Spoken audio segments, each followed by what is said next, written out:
Esta predicación que vamos a tratar en un tiempo breve, yo creo, como siempre mis predicaciones son preparadas y todo, esta va a ser un poco más breve quizás, pero el Señor tocaba mi corazón con esta palabra. Amén.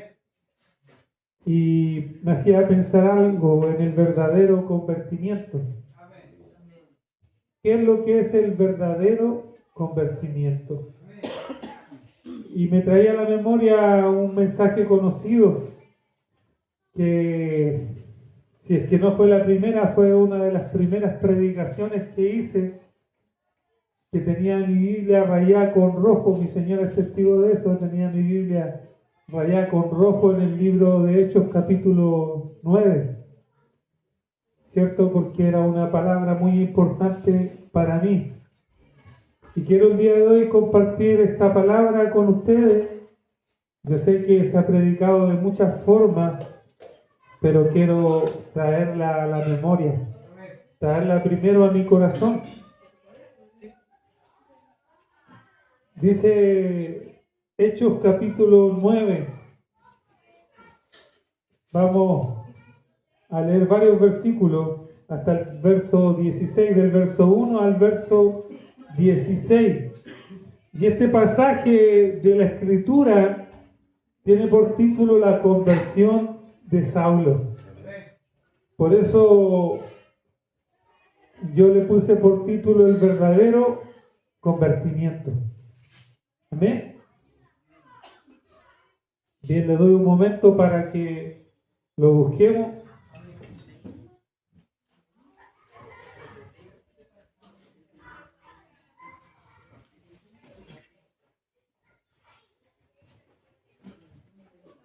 Hechos capítulo 9. El que se pueda poner de pie, nos ponemos en pie para leer este primer párrafo de la Escritura. Luego ya estaremos compartiendo, ¿cierto?, la reflexión sobre la exhortación sobre esta palabra. Dice así en el nombre de nuestro Señor Jesucristo. Saulo, respirando aún amenazas y muerte contra los discípulos del Señor, vino al sumo sacerdote y le pidió cartas para la sinagoga de Damasco, a fin de que si hallase a algunos hombres o mujeres de este camino, los trajese presos a Jerusalén. Mas yendo por el camino, aconteció que al llegar cerca de Damasco, repentinamente le rodeó un resplandor de luz del cielo, y cayendo en tierra oyó una voz que le decía: Saulo, Saulo, ¿por qué me persigues? Él dijo: ¿quién eres, Señor? Y le dijo: yo soy Jesús, a quien tú persigues. Dura cosa te dar coces contra el aguijón. Él, temblando y temeroso, dijo: Señor, ¿qué quieres que yo haga? Y el Señor le dijo: levántate y entra en la ciudad, y se te dirá lo que debes hacer. Y los hombres que iban con Saulo se pararon atónitos, oyendo a la verdad la voz, mas sin ver a nadie. Entonces Saulo se levantó de tierra y abriendo los ojos no veía a nadie. Así que llevándole por la mano le metieron en Damasco, donde estuvo 3 días sin ver. Y no comió ni bebió. Habiendo entonces en Damasco un discípulo llamado Ananías, a quien el Señor dijo en visión: Ananías. Y él respondió: heme aquí, Señor. Y él le dijo: levántate y va a la calle que se llama Derecha y busca en casa de Judas a uno llamado Saulo de Tarso, porque aquí él ora. Y ha visto en visión a un varón llamado Ananías que entra y le pone las manos encima para que recobre la vista. Entonces Ananías respondió: Señor, he oído de muchos acerca de este hombre, cuántos males ha hecho a tus santos en Jerusalén, y aún aquí tiene autoridad de los principales sacerdotes para prender a todos los que invocan tu nombre. El Señor le dijo: ve, porque instrumento escogido me es este, para llevar mi nombre en presencia de los gentiles y de reyes y de los hijos de Israel, porque yo le mostraré cuánto le es necesario padecer por mi nombre. Amén. Vamos a orar. Sé que se oró, pero vamos a orar. Señor Dios Todopoderoso, prepara mi vida, Señor, para poder exhortar esta palabra, Señor amado. Yo te pido, Señor Jesucristo, que mis hermanos el día de hoy, Señor, puedan irse renovados a sus hogares, Señor. Padre amado, con esa fe sólida, Señor, que tú has puesto en nuestras vidas, en nuestros corazones, Señor amado, bendícenos, Señor, a través de esta hermosa palabra, Señor, con la que siempre has tocado mi vida, Señor amado. Te lo pido en tu nombre, en el nombre de Jesús. Amén y amén. Tome asiento.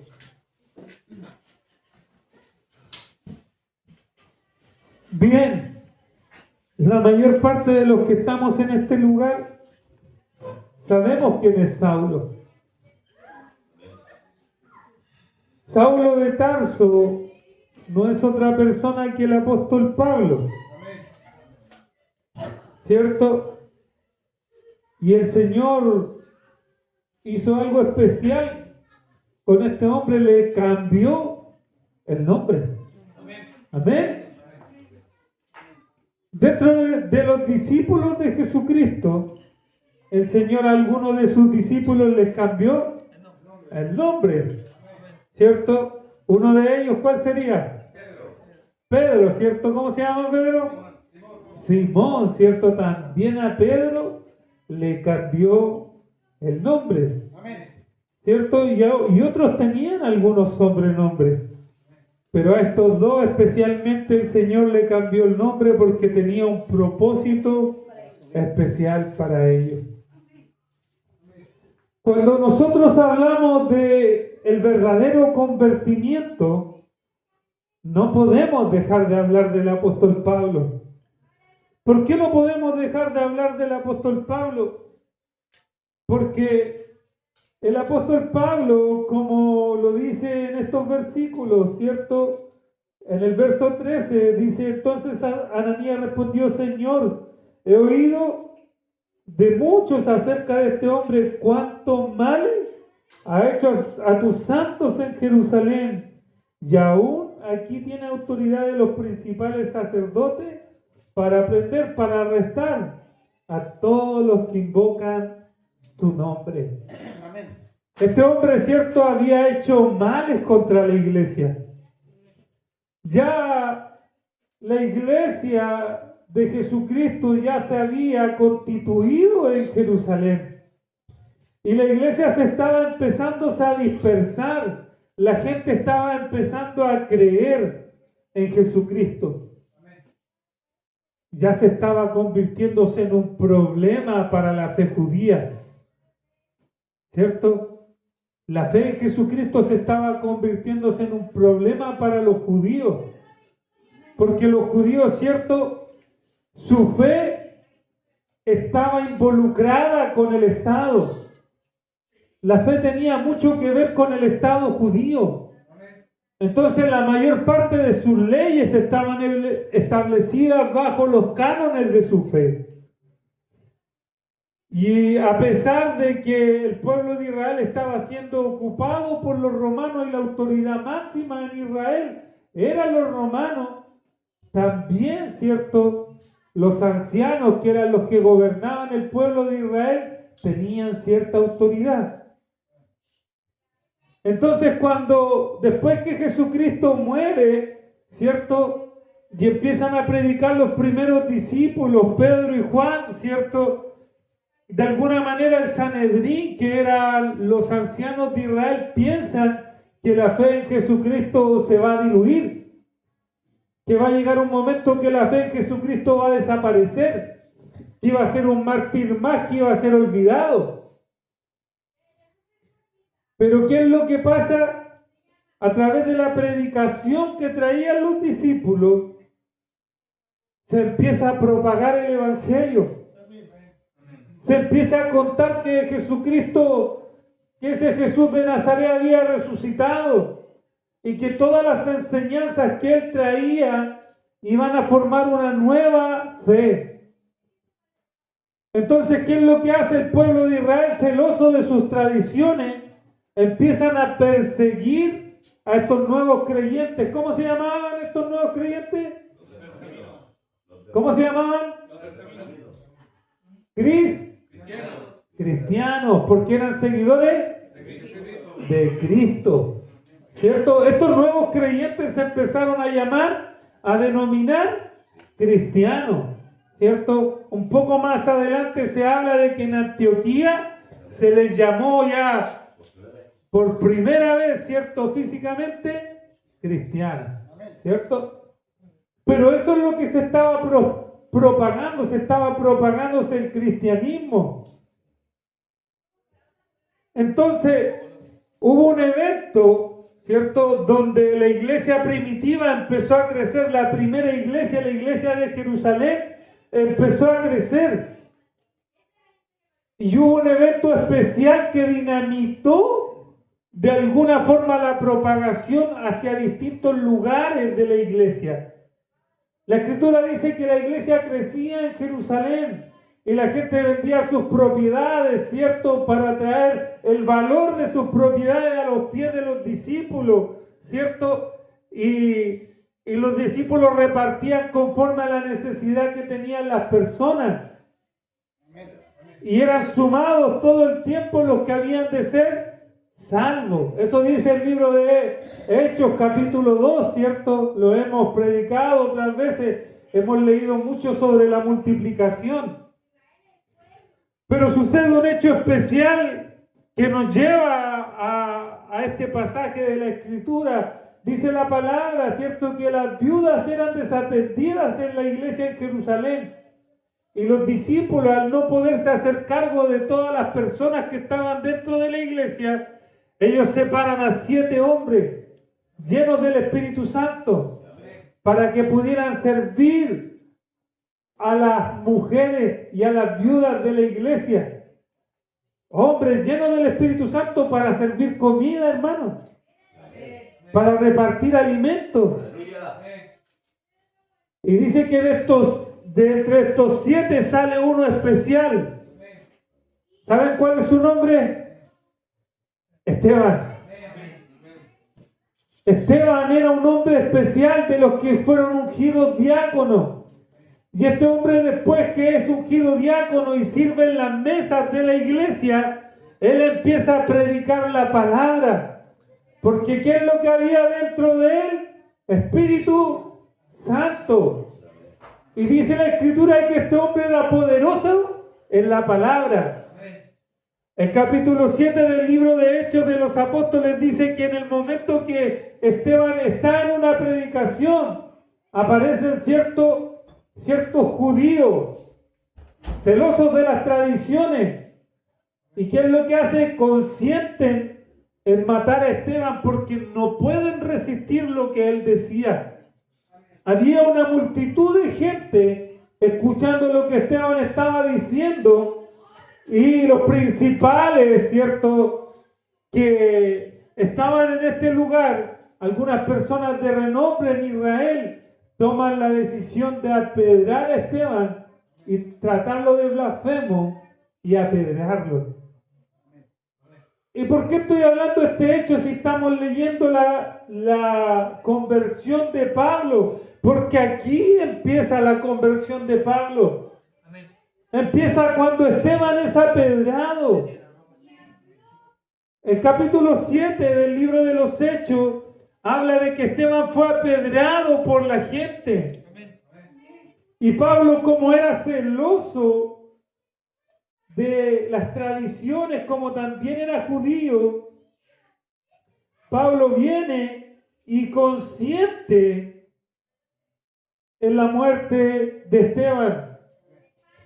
El capítulo 7 del libro de Hechos de los Apóstoles, el verso 57 dice: entonces ellos, dando grandes voces, se taparon los oídos y arremetieron a él contra una, y echándole fuera de la ciudad, le apedrearon Y los testigos pusieron su ropa a los pies de un joven que se llamaba Saulo. ¿Saben por qué echaron su ropa a los pies de Saulo? Porque Saulo consentía en esa muerte. ¿Por qué consentía en la muerte? Porque él pensaba que Esteban también estaba blasfemando a Dios al hablar de Jesucristo. Entonces, cuando sucede esto, el capítulo del libro de Hechos, el capítulo 8, dice: y Saulo consentía en la muerte, y en aquel día hubo gran persecución contra la iglesia que estaba en Jerusalén, y todos fueron esparcidos por las tierras de Judea y Samaria, salvo los apóstoles. Entonces, Saulo consintió en la muerte de Esteban, dijo: sí, mátenlo, porque es un hereje, ¿cierto? ¿Y qué es lo que pasó con eso? Los cristianos tuvieron miedo y huyeron. Porque el miedo, ¿qué es lo que hace? Que arranquemos. Amén. Entonces, cuando nosotros empezamos a leer este relato del capítulo 9, nos damos cuenta de un hombre acérrimo, de un hombre que tenía una conducta firme. ¿Y qué es lo que hace? Él viene y va y se da cuenta que estos hombres se esparcen por distintas partes y dice: yo los voy a seguir. Ese fue el pensamiento que Saulo tuvo. El pensamiento que tuvo fue de seguir a la iglesia que se había esparcido. Mire lo que dice el verso 9. Saulo, respirando aún amenazas sin muerte contra los discípulos del Señor, vino al sumo sacerdote y le pidió cartas para la sinagoga de Damasco, a fin de que si hallase algunos hombres o mujeres de este camino, los trajese presos a Jerusalén. Él quería encarcelarlos a todos y enjuiciarlos como herejes, ¿cierto? Para poder apedrearlos. La muerte de un hereje en Israel era la lapidación. Cualquier persona, porque el pueblo de Israel era un pueblo monoteísta. ¿Qué significa que era un pueblo monoteísta? Que tenía un solo. Deuteronomios capítulo 6, versículo 4, que lo hacían recitar a sus niños, dice: oye Israel, el Señor nuestro Dios, el Señor uno es. El primer principio de un israelita era creer que Dios era uno. Y no había otro Dios. Entonces, cuando los discípulos y la nueva iglesia que se estaba formando estaba presentando a Jesucristo como el Dios manifestado en carne, como el Hijo de Dios, ¿qué es lo que estaban diciendo los israelitas? Que los que traían tal pensamiento, ¿cómo eran? Herejes, ¿cierto? Y que eran dignos de juicio y por tanto dignos de muerte, ¿cierto? Porque ellos eran celosos de la ley, no iban a matar a nadie sin enjuiciarlo. Amén. Ellos no eran homicidas, no se creían homicidas. Entonces, ¿qué es lo que sucedía con ellos? Ellos iban a traer a alguien a juicio y después lo iban a apedrear, ¿cierto? Porque esa era la ley. Pero sucede algo con este hombre. Este hombre va con un propósito personal. Este hombre va con un pensamiento propio, ¿cierto? Que es de seguir a la iglesia. Pero sucede algo en el camino. ¿Qué sucede en el camino? Dice: yendo por el camino, aconteció que al llegar cerca de Damasco, repentinamente le rodeó un resplandor de luz del cielo. Y cayendo en tierra, oyó una voz que le decía: Saulo, Saulo, ¿por qué me persigue? ¡Qué tremendo! ¿Cierto lo que sucede en este pasaje de la Escritura? Él toma una decisión personal de seguir su camino. Él toma la decisión personal de emprender una dirección en su vida. Él con sus convicciones personales, sus creencias, su filosofía, él piensa en tomar una dirección en su vida. ¿Cuántas veces nosotros hemos actuado de esa forma? ¿Cuántas veces nosotros hemos determinado qué es lo que queremos hacer en nuestra vida y tomamos una decisión de emprender un rumbo en nuestra vida sin consultarle a nadie? Amén. Amén. ¿Cuántas veces nos hemos equivocado por tomar una decisión, cierto, para ir en pos de nuestro propio camino y con nuestros propios propósitos, sin preguntarle a Dios si es el propósito o el camino correcto? Saulo, cierto, dentro de su celo religioso, él pensó que estaba haciendo lo correcto. Pero en ningún momento el relato dice que Saulo le preguntó a alguien por lo que iba a hacer. ¿Qué es lo que hizo? Tomó la decisión y salió a seguir a los creyentes. Salió a seguir a la iglesia de Jesucristo. Amén. Pero le pasó algo especial en el camino. Lo que le pasó en el camino es que le apareció Jesucristo y se le presentó. Dice, volvamos a leer el verso 3, dice: mas yendo por el camino, aconteció que al llegar cerca de Damasco, repentinamente le rodeó un resplandor de luz del cielo. Y cayendo en tierra oyó una voz que le decía: Saulo, Saulo, ¿por qué me persigue?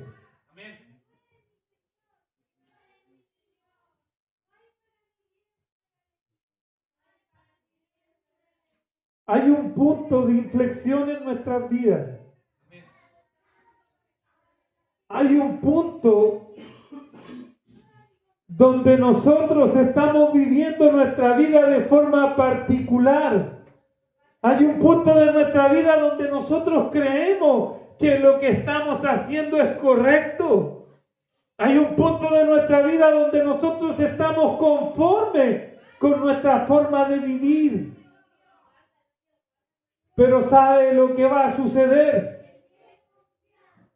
Va a llegar un momento que vamos a tener que o encontrarnos o reencontrarnos con Cristo. Aquí hay dos opciones importantes. Aquí nosotros estamos viendo la primera cercanía de un hombre importante con Dios. Amén. Pero ¿sabe lo que sucede con nosotros? Muchas veces nosotros tenemos que encontrarlo por primera vez con Jesucristo, o muchas veces tenemos que reencontrarnos con Él. Amén. Por eso el Señor, cuando estaba ahí, traía esta palabra sobre mi vida, sobre el verdadero convertimiento. Porque el verdadero convertimiento tiene tres cosas importantes: el encuentro o el reencuentro con Jesús, el reconocimiento de nosotros y el reconocimiento de qué es lo que Jesús quiere. Amén. Amén. Amén. Amén. Bien. Este hombre en este momento todavía no conocía al Señor. Él le dijo, el verso 5, ¿quién eres, Señor? Él le dijo, yo soy Jesús, a quien tú persigues. Dura cosa de dar cosas contra el aguijón. Este término que el Señor usa en este pasaje de la Escritura está hablando de alguna forma a lo que nosotros le decimos ir contra la corriente.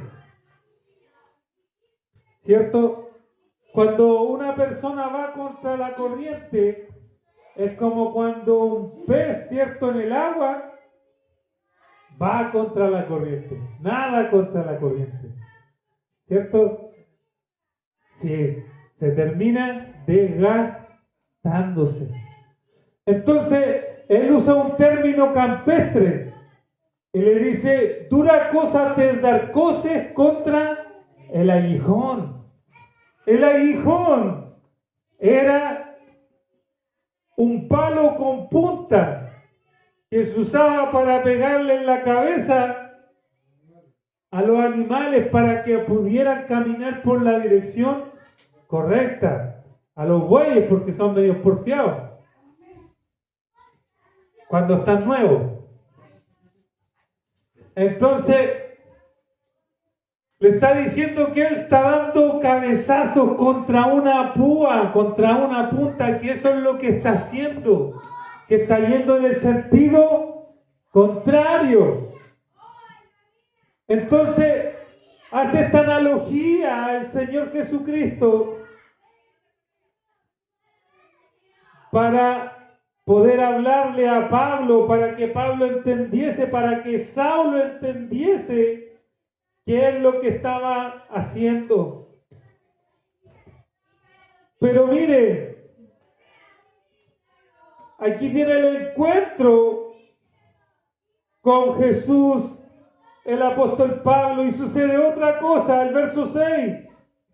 Y temblando y temeroso dijo, Señor, ¿qué quieres que yo haga? Y el Señor le dijo, levántate y entra en la ciudad y se te dirá lo que debes hacer. ¿Qué le dijo Saulo al Señor? ¿Cómo lo trató? ¿Qué le dijo Saulo a Jesús, Efraín? Señor. Hubo un reconocimiento, ¿cierto?, de señorío. Hubo un reconocimiento de quién era Jesús, porque Él viene, ¿cierto?, y viene siguiendo a los que podía encontrar de camino, a los discípulos del Señor Jesucristo. Y cuando se le aparece el Señor Jesucristo a Saulo, no le dice, soy tu Señor. Le dice, yo soy Jesús, a quien tú persigues. El reconocimiento de que Jesús era el Señor fue el reconocimiento del apóstol Pablo, fue el reconocimiento de Saulo en esta situación. Saulo reconoce quién es Jesús, reconoce su autoridad, ¿cierto? ¿Y qué le dice? ¿Qué es lo importante que le dice? ¿Qué quieres que yo haga? Una verdadera conversión. No podemos verla desde otro pasaje de la Escritura. ¿Sabe por qué no podemos verla desde otro pasaje de la Escritura? Porque la conversión más explícita que está escrita en la Biblia es la conversión de Saulo. Y tiene las características necesarias para que nosotros podamos tener una verdadera conversión. Para que nosotros nos convirtamos de todo nuestro corazón al Señor. Para que nosotros continuamente, cada vez que leamos este pasaje, podamos tener un reencuentro con el Señor Jesucristo. Una de las cosas importantes que tiene una conversión, ¿cierto? Que yo me encuentro con Jesucristo, que yo reconozco a Jesucristo y que me pongo a su disposición. ¿Qué quieres que haga, Señor? Cuando nosotros dejamos de caminar en nuestro propio camino, cuando nosotros dejamos de caminar bajo nuestros propios parámetros de vida, nosotros le empezamos a preguntar al Señor, ¿qué quieres que haga, Señor?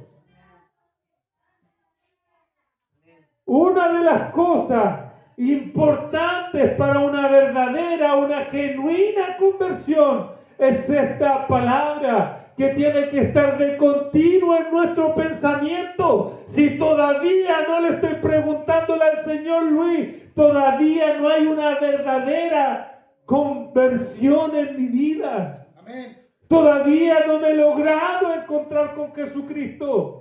Si no le estoy preguntando qué hacer con mi vida, si no le estoy preguntando y Él no me ha respondido qué tengo que hacer con mi vida, es porque necesito encontrarme con Jesús.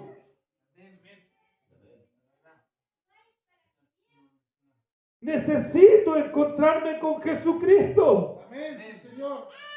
Porque Jesucristo me va a decir qué es lo que tengo que hacer. Él me va a decir, esto es lo que debes hacer. Por eso cuando estaba en ese lugar, el Señor me recordaba lo que Él me había dicho que hiciera. Es necesario, aquellos que se han encontrado con Cristo, que continuamente se estén reencontrando con Él, hermana Yaque. Amén, Señor. Es necesario que nosotros al leer la palabra podamos volver a reencontrarnos con Cristo. Así es, gloria a Dios. Recordar cuál fue el propósito por el que Dios nos llamó. Recordar qué fue lo que el Señor nos mandó hacer. Santo es tu nombre, Señor Jesucristo.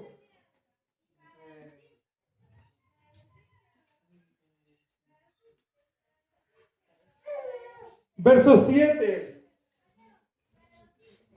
Y los hombres que iban con Saulo se pararon atónitos, oyendo a la verdad, mas sin ver a nadie. Entonces Saulo se levantó de tierra y abriendo los ojos no veía a nadie. Así que levantándole por la mano le metieron en Damasco. Iban otros con él. Iban otros con él, pero el encuentro era suyo. Hay otros contigo en tu vida. Hay otros contigo en tu familia. Hay otros contigo en tu trabajo. Hay otros contigo en la universidad. Hay otros contigo incluso en tu casa. Pero el llamado de Dios es personal. El encuentro con Jesucristo es un encuentro personal. Es un encuentro que yo tengo que tener con Dios. Es un encuentro que nadie puede tener por mí. Hay muchos cristianos que están en el camino, que he conversado con ellos y muchas veces me han puesto esa excusa y me han dicho, pero en realidad, Abraham, quizás yo nunca he tenido un encuentro con Dios. Y me da tristeza, porque yo sí me he encontrado con el Señor. Él me salió al encuentro un día y ya no volví a ser el mismo. Gloria a Dios. Y Él quiere que tú te encuentres con Él. Y si te encontraste un día con Él, pero te extraviaste, es necesario que tengas un reencuentro con Cristo. Es necesario que Cristo ministre tu vida, que Cristo te diga cuál es tu camino, que Cristo te diga dónde debes ir y qué es lo que debes hacer. Quizás estás viviendo como Saulo en este momento. Quizás estás dando cosas contra el aguijón. Quizás estás camino a Damasco. Vas hacia un lugar con una perspectiva religiosa. Pero no es lo que Dios desea. Dios no desea que seas un religioso. Saulo era un religioso y lo estaba haciendo mal.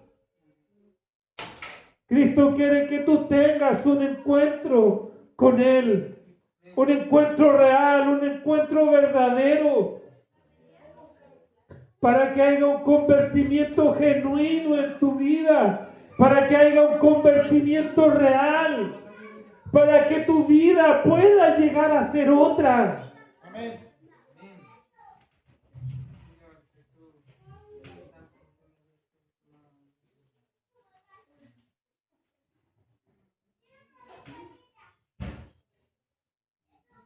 A la verdad, ninguno de los que iba con él vio nada.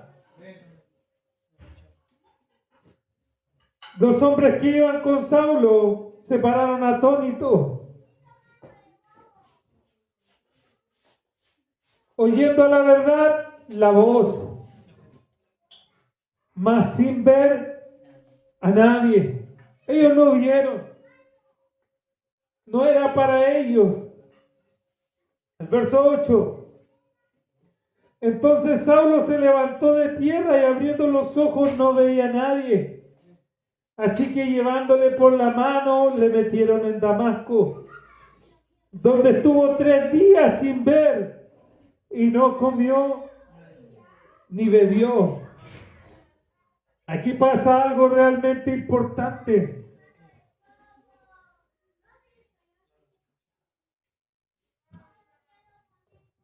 Lo que sucede en este pasaje de la Escritura es el silencio.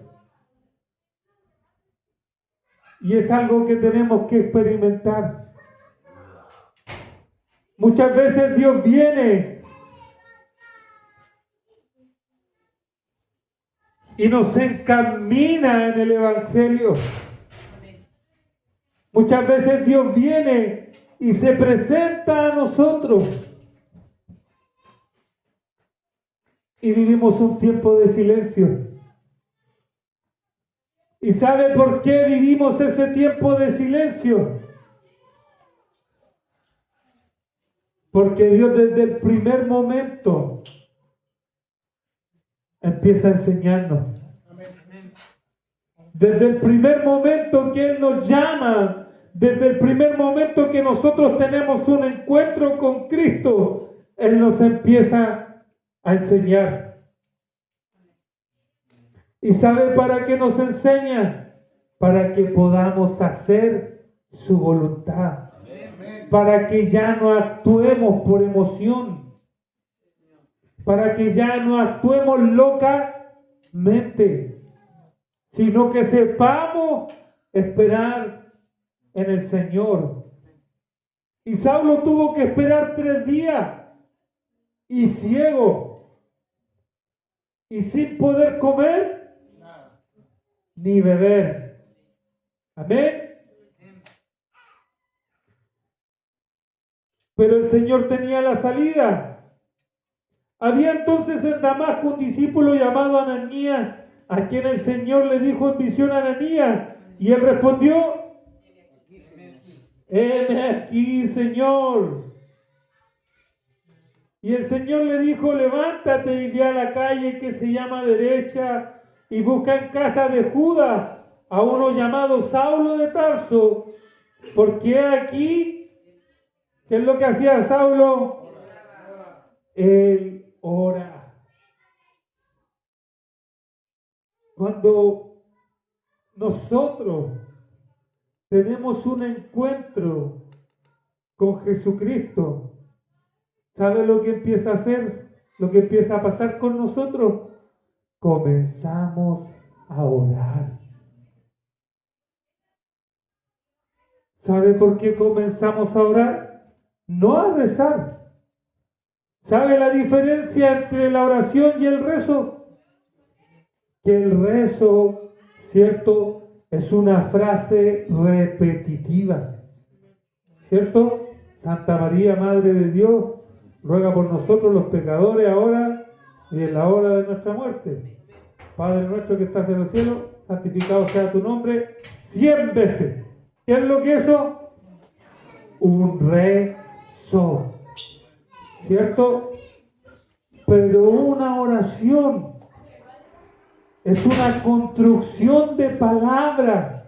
Una oración es una construcción de palabra desde mi interior para Dios.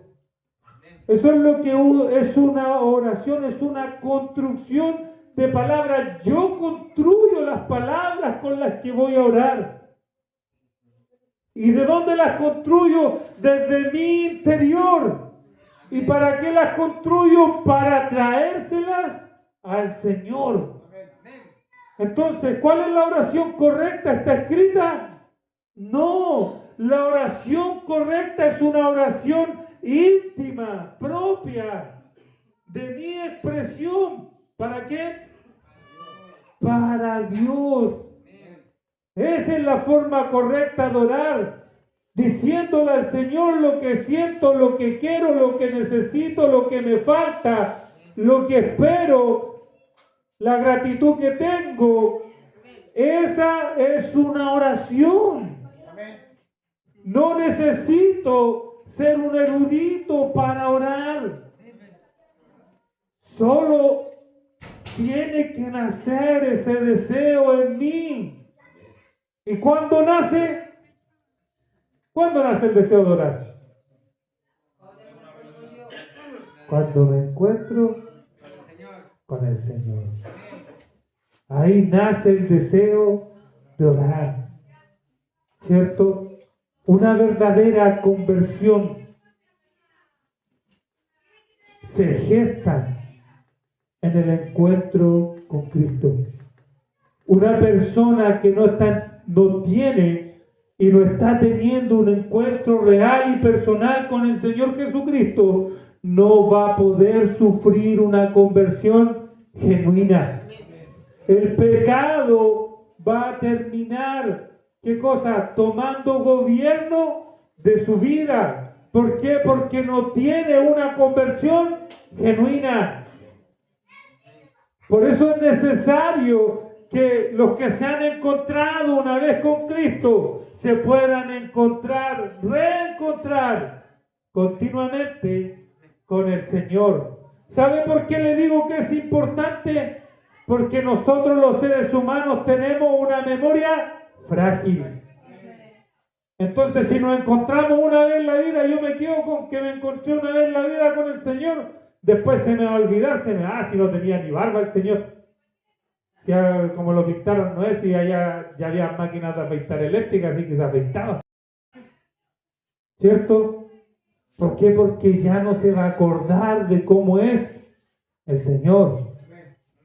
Entonces lo primero para tener una conversión real y verdadera es poder encontrarme con Cristo. Y si me he encontrado con Él, tengo que seguir reencontrándome con el Señor. Amén. Y esto tiene algo, un propósito especial. Entonces Ananías respondió: Señor, he oído de muchos acerca de este hombre, cuántos males ha hecho a tus santos en Jerusalén. Y aún aquí tiene autoridad de los principales sacerdotes para prender a todos los que invocan tu nombre. ¿Cierto? Al Señor le gustan las causas perdidas. ¿Cierto? Le gustan las causas perdidas al Señor.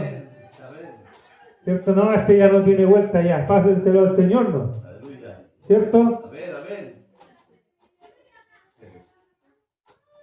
Y el Señor, ¿qué es lo que le dice a este hermano Ananías? ¿Cierto? Que era obediente.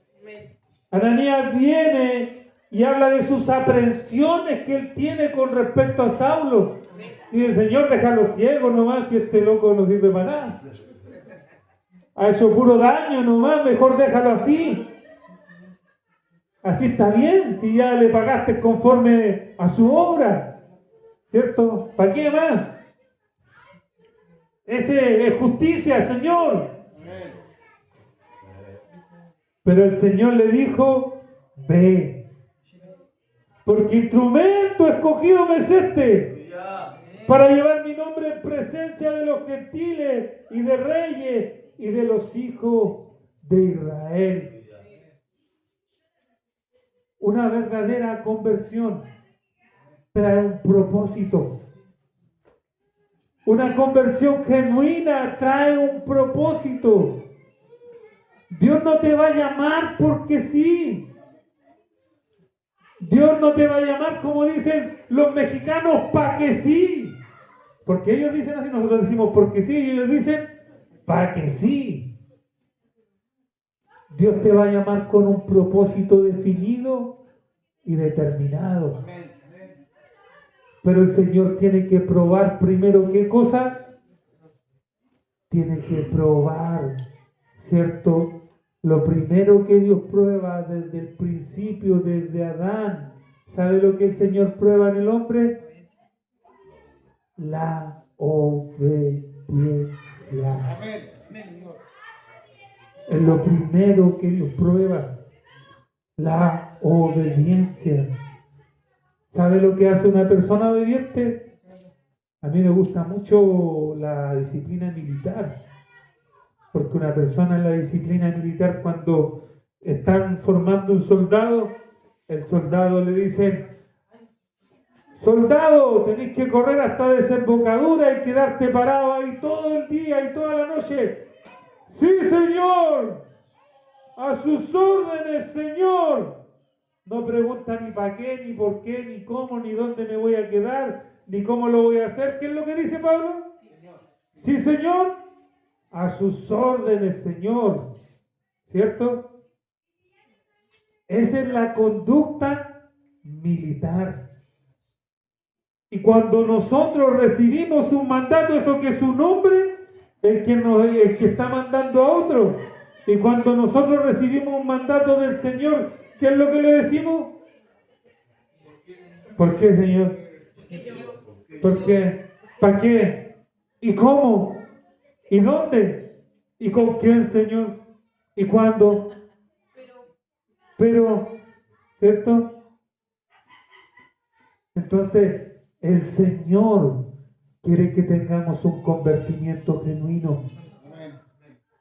El Señor deja esta palabra plasmada en la Escritura para que nosotros entendamos cómo es un convertimiento genuino. Un convertimiento genuino viene de la capacidad de entender que Dios es soberano sobre nosotros y que Él, si quiere, nos puede mandar a la China. ¿Qué voy a hacer yo a la China si están mandando a los cristianos?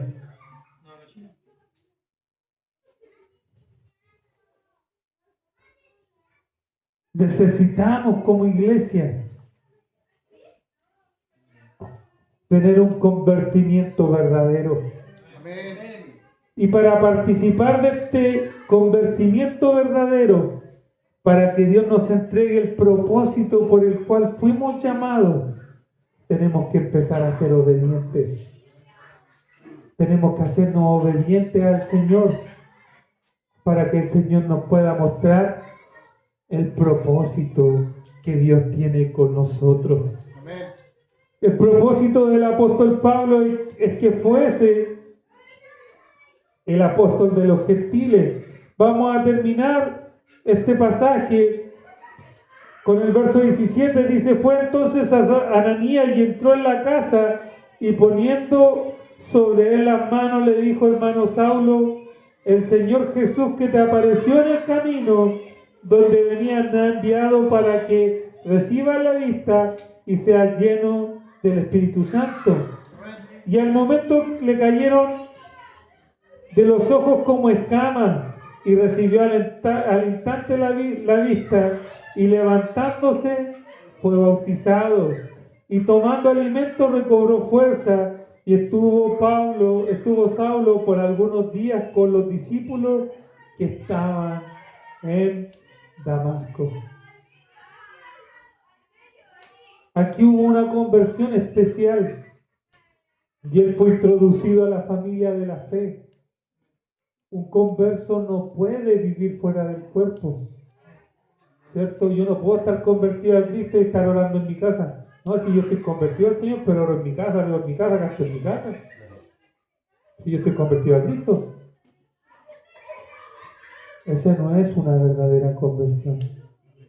Cuando hay una conversión genuina, Dios te manda, ¿cierto? Lo que hemos conversado estos días, a ser parte de la iglesia local, ¿cierto? Para que tus dones y talentos estén al servicio de la iglesia local y que tú puedas proyectarte en el tiempo, para que Dios pueda hacer de ti un predicador, un evangelista, un maestro, alguien que ayuda, un hombre de fe, una mujer de fe, alguien al servicio, alguien que ministra algún don espiritual, como el de sanidad, como el de oración, como el de profecía, como el de ciencia, como el de lengua, ¿cierto? Dios te trae con un propósito especial para que tú edifiques el cuerpo de Cristo. Entonces necesitas tener un encuentro genuino y verdadero con Dios. ¿Para qué? Para poder vivir en su voluntad. Para que Dios te diga qué es lo que debes y lo que no debes hacer. Amén. Es necesario que esto sea así.